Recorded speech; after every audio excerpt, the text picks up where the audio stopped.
And shocking new documents shed more light on COVID's possible origins, as we were just discussing. Documents obtained by the analysis group Drastic reveal that scientists from the U.S. and the Wuhan lab planned on creating an entirely new type of coronavirus by splicing together the genetic sequences of viruses found in nature. Well, that risky and frankly reckless proposal was submitted by none other than Peter Daszak of the EcoHealth Alliance to the U.S. Defense Department back in 2018. Joining me now is former Secretary of State Mike Pompeo. Secretary Pompeo, that was during the Trump administration. DOD never did fund this plan, but it does lead us to the question of why was the U.S. government ever funding this guy, Peter Daszak, who was so close to the Wuhan lab, working with the Wuhan lab, knowing their safety issues over the years? Why were we giving him a dime? Yeah, it makes no sense, Laura. Peter Daszak's clearly got a lot of questions to answer. Remember, too, he was the U.S. representative on the very first World Health Organization investigation inside of Wuhan. How about that for the fox inside the hen house? Peter Daszak was involved in the funding from EcoHealth Alliance. It appears that that was the group that was connected to the work inside the Wuhan Institute of Virology related to gain of function on the very kinds of viruses that we saw escape from that lab with near certainty. Peter Daszak's got a lot of questions to explain on how this happened, why this happened, why American taxpayers' dollars were going for this.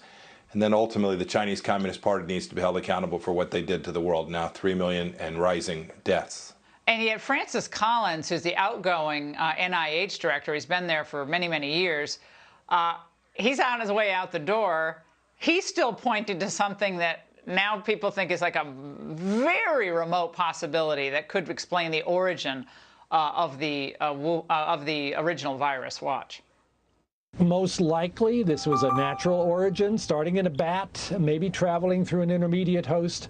I can't rule out the possibility that secretly the Wuhan Institute got that virus and was studying it and had a lab accident and it got loose. I have no evidence at all to support that.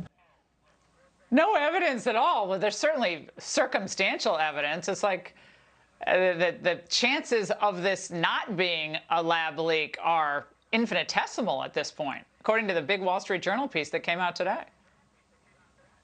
Yeah, Laura, I remember back, it would have been April of last year when I went on a Sunday show and said, look, it's pretty likely that this is what took place. We knew a lot less then than we know today. We know a great deal more. And the likelihood that this came from the lab is is increasingly clear. The chance that this was a couple of pangolins seems very low. It seems very remote. There are a bunch of folks, not only Daszak, Peter Daszak, who you mentioned at the opening of your piece today, but all the folks who were around this, all the folks who covered this up, all the folks who knew the work that had been done in the Wuhan Institute of Virology. There were not only Americans, but European scientists as well that I believe were working there. And remember too, Laura, this lab is still operational. There's no evidence that they have stopped doing what they were doing in this lab. The very failure of their capacity to protect the world from a virus that was being worked on in this laboratory still exists today.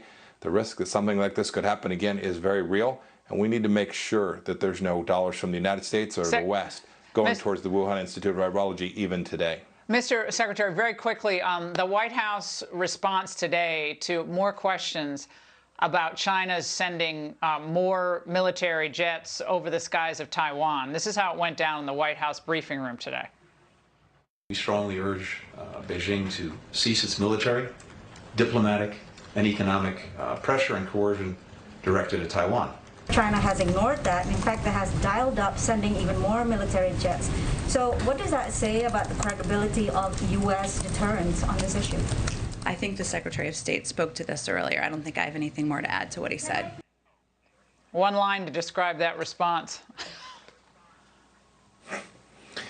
Weak, tepid, and against the backdrop of the disaster that was Afghanistan, the Russian pipeline that was permitted, the fact that Iranian missiles flew into the Gaza Strip, the world views the United States as weak, and I think Xi Jinping sees that with respect to Taiwan. We need to do an awful lot more than a simple sentence or a simple démarche to the Chinese Communist Party. We need to make clear that the United States is not going to accept Xi Jinping's desire to what he calls reunify the Taiwanese. You think the silent surrender is happening? The slow surrender is happening, Secretary Pompeo? Is that what it looks like to you? I fear that it is. I pray that it's not. The United States needs to do a lot to make Taiwan capable. There's a lot of things the United States could do. We have partners and friends, the Japanese, the South Koreans, the Australians, the Japanese. All of these countries could do an awful lot more. The United States must do this for the people of Taiwan. Secretary Pompeo, great to see you tonight. Thank you.